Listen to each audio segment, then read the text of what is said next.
بسم اللہ الرحمن الرحیم نحمدہ ونصلی علی رسولہ الکریم۔ محترم سامعین، جب مؤذن کی اذان سنیں تو یہ دعا پڑھیں۔ دعا کون سی ہے؟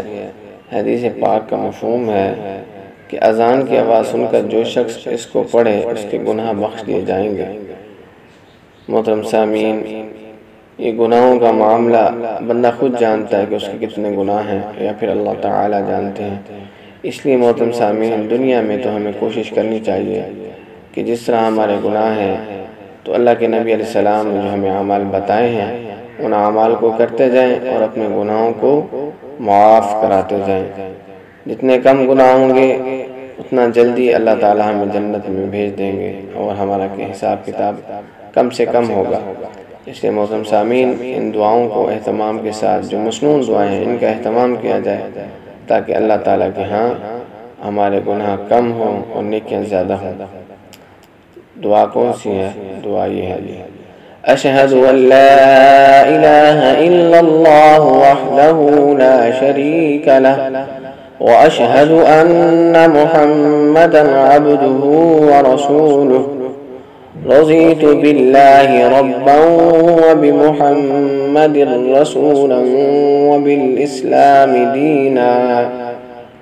دعا دوبارہ پڑھتے ہیں: اشہد ان لا الہ الا اللہ وحدہ لا شریک لہ واشہد ان محمدا عبدہ ورسولہ رضیت باللہ ربا وبمحمد رسولا وبالاسلام دینا۔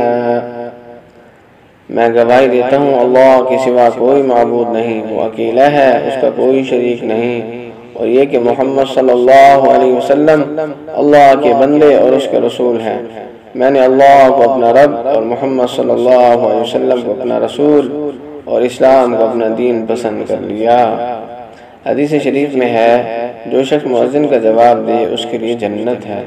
لہذا جیسے ہی مومن مؤذن اذان کہے اس کے جواب میں اسی طرح کہتے ہوئے الفاظ ہم نے کہنے ہیں۔ مؤذن اللہ اکبر کہے تو سننے والے وہ بھی اللہ اکبر کہیں، اور مؤذن اسی طرح اشہد ان لا الہ الا اللہ کہے تو سننے والے جیسے ہمارے جیسے لوگ گھروں میں یا کہیں دکانوں پہ تو پھر یہ جواب میں کہیں اشہد ان لا الہ الا اللہ۔ اسی طرح غرض یہ کہ ہر الفاظ کے جیسے مؤذن کہتا جائے اس کے جواب میں اسی طرح جواب دیتے جائیں۔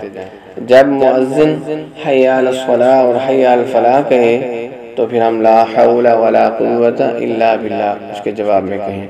اسی طرح محترم سامعین، جواب دیں گے اذان کا تو انشاءاللہ ہمارے لیے جنت ہے۔ حدیث پاک کا مفہوم ہے۔ اللہ تعالی عمل کرنے کی توفیق عطا فرمائے، آمین۔